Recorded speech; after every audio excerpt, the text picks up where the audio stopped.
The Daytona 200 official rundown for 45 laps, 170.54 miles, shows the speed at 103.411 miles per hour. That registered by Jeff Perry of Auckland, New Zealand on a Suzuki, with Don Emde running second. Hempstead on a Yamaha is third. Those are some of the runners still active out here. Of course, Ray Hempstead has been right up in the midst of things for a while. Don Emde is right up there battling for the lead as well. Those are some of the charges still very much in this race as we move down to 47 laps complete. 178.16 miles, 53 laps in the event. We've completed 47, and the battle is still very much up in front. Let's pick it up on the course. And this is Gavin Trippe, and turn 5, Jeff Perry has just come me, and Don Emde and Ray Hempstead are actually side by side here. Don Emde on the red and white motorcycle with the Yamaha, and Ray Hempstead, a privateer, as they go into turn 6. That battle has been going on for the last 4 or 5 laps as the leader right now. Perry tries to make up a little distance and put some separation between second and third position. He's moved away, but the battle is tremendous for the number 2 spot right now. They move up into the high banks with Emde running in second position, Hempstead running in third position. There's less than 5 bike length separation as they're trying to make up time on the leader. They go off the west end of the speedway, down the back straightaway. Bryon Farnsworth. We've got Perry showing a 13-second lead here on the 49th lap with only 4 laps to go. Emde and Hempstead, 13 seconds behind, are running side by side. They're not giving an inch. They just ran into turn 1, running right beside each other. Visibility about 100 yards ahead, and they go through that east bank and they escalate their speed to the very top, about 170 miles per hour on these motorcycles running today in the Daytona 200, where the surprise has been the number of top riders who are no longer in the event. There have been only 2 crashes in the event. 2 drivers have been hospitalized, one with a concussion, the other with a possible fractured hip and broken arm. Other than that, it has been injury-free. And when they run at tremendous speeds, they do right here in front of us. They gear down from 150 miles an hour to 45 miles per hour. It is the toughest part of the course, most critical part, right here at the start-finish line. And as we move along now, tiredness overtaking the drivers. They tend to hold that throttle on a little longer to try to gain more ground going into turn number 1, and it has made for trouble since back in 1961. Romero is in the pits. He's pulling in again, an unscheduled stop, I'm sure, for him. It's been trouble all afternoon for Gene. From Daytona International Speedway, this is the Motor Racing Network. Auckland, New Zealand racer Jeff Perry continues to lead on a Suzuki here in the Daytona 200, but the battle is for second place. Don Emde and Hempstead are going at it hammer and tong around the Daytona course, and let's pick them up in action. John Woods on the east bank. Emde just came by with about a 3 bike length lead over Hempstead as they go into the trial. Down they come across the line, and it will be by 1 bike length. Emde over Hempstead. They move into turn number 1, and again the 2 bikes are side by side, and moving up is Hempstead around the outside. Hempstead going back into second place, dropping Emde to third. As they move out of turn 2, they start to move down that short 1,400-foot infield straightaway toward the horseshoe turn. Emde representing Florida, rather California, and we have Hempstead from St. Petersburg, Florida, 2 of the sunnier states of our country, battling it out today. They're so close, you can probably stand between them and touch both bikes, but at the moment, as they come through the horseshoe turn of the infield, it is number 25, Motorcycle Weekly's Don Emde, leading Ray Hempstead, but not by much. They're down the straightaway to Gavin Trippe. And as they come into my view here, they are absolutely side by side, and it's going to be a question of who can draft who and slingshot across the line. There's nothing in it in horsepower, and Don Emde practically holds the lead as they really strike around this last few laps, with Hempstead right in the slipstream into turn 6. Emde rides it into turn 6.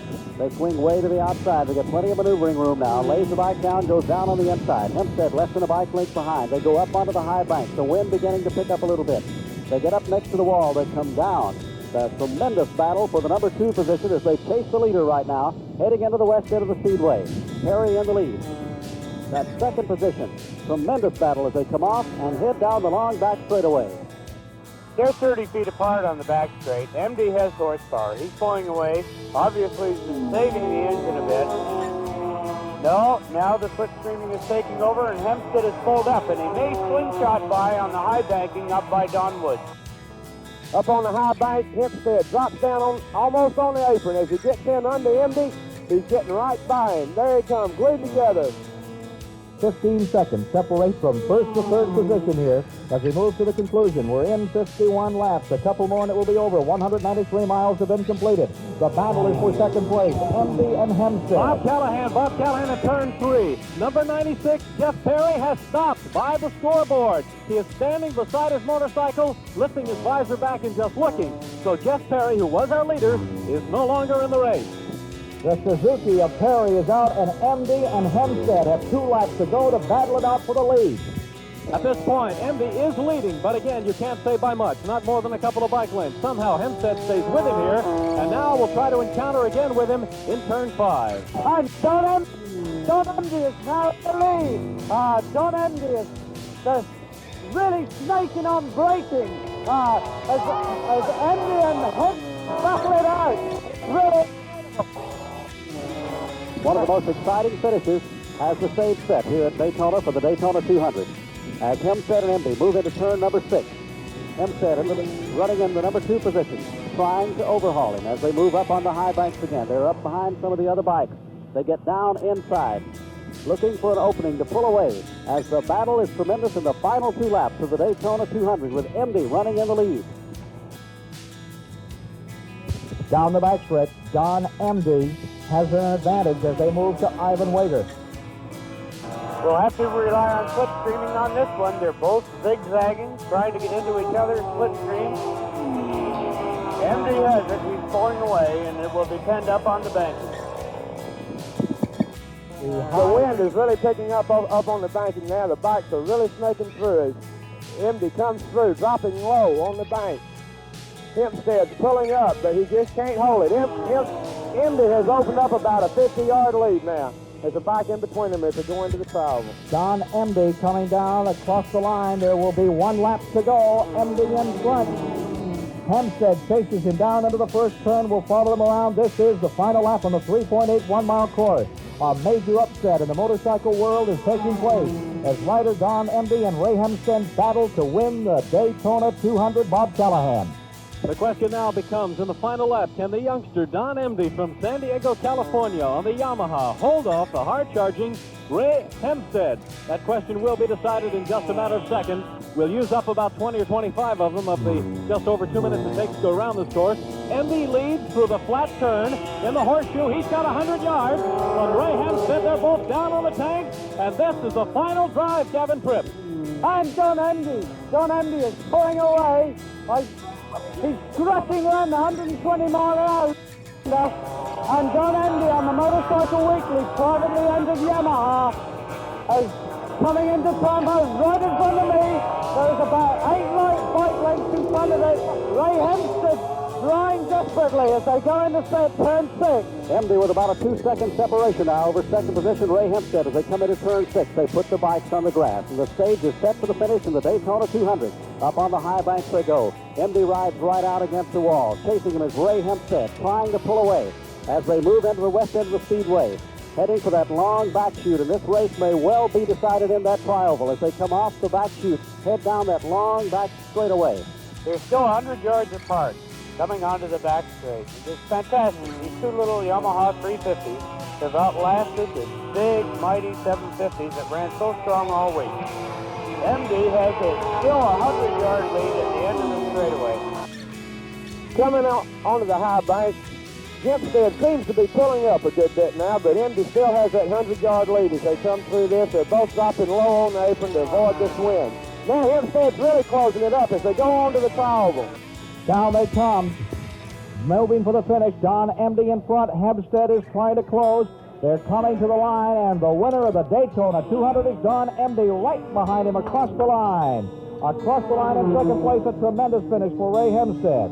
And Don Emde, whose father, Floyd Emde of San Diego, won this event in 1948, has come to victory. His father down there just to the left of the start-finish line. Showing us the sign with the old dollar sign on it. Got the pit sign up for his son.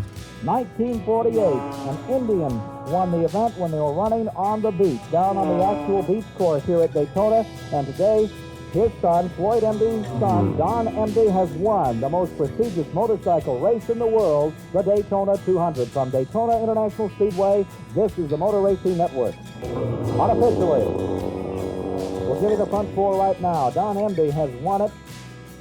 Don Emde, California runner on a 350cc Yamaha. In fact, 350cc's have taken first and second place today. It was Emde in front and Ray Hempstead of St. Petersburg, Florida, finishing in second place. In the third finishing position was Dave Smith, Lakewood, California, Don Vesco Yamaha, and Yamaha sweeps the biggest race in the United States. In the fourth position was Phil Reed, the Norton from Surrey, England, their first effort here in some time as a factory team, and Phil Reed, the former world champion, settles for fourth place today, waiting on the elapsed time at 53 laps. For sure not a record today, but still a tremendous victory for Emde, and his bike is now coming down pit road, headed toward the victory lane area. Roxy Rockwood will be with the winner today. He is now being congratulated by his father, who won here in 1948 on an Indian. Today, it's Yamaha victorious. Tremendous throng. They're hardly going to allow him into victory lane. They've congregated about him down on the pit road. The front three will all be pulled in. Bryon Farnsworth. Emde's a very popular rider amongst the other competitors. He's one of the best liked and the nicest guys on the circuit. He rides hard, but he gives everybody a break when it's due. And I'm sure his father's and his mother's very proud of him, and all the people out there in San Diego who watched him ride since he was a youngster all the way up to winning Daytona. It's really something for young Don. And also something for Mel Dynaston, the tuner from Bakersfield, who takes care of his Motorcycle Weekly Yamaha and has now finally got a bike in the winner's circle. Getting ready to go to the victory lane celebration with Roxy Rockwood, and we'll bring the front three riders in today's Daytona 200 in there. Mel Dynaston in Bakersfield, California. The Motorcycle Weekly Special number 25 Yamaha being wheeled in. To get them into the victory lane, they're going to move them in right through the crowd. 10 mile champion Don Emde from San Diego, California. Right down here in victory lane, folks. Let's give him a nice hand.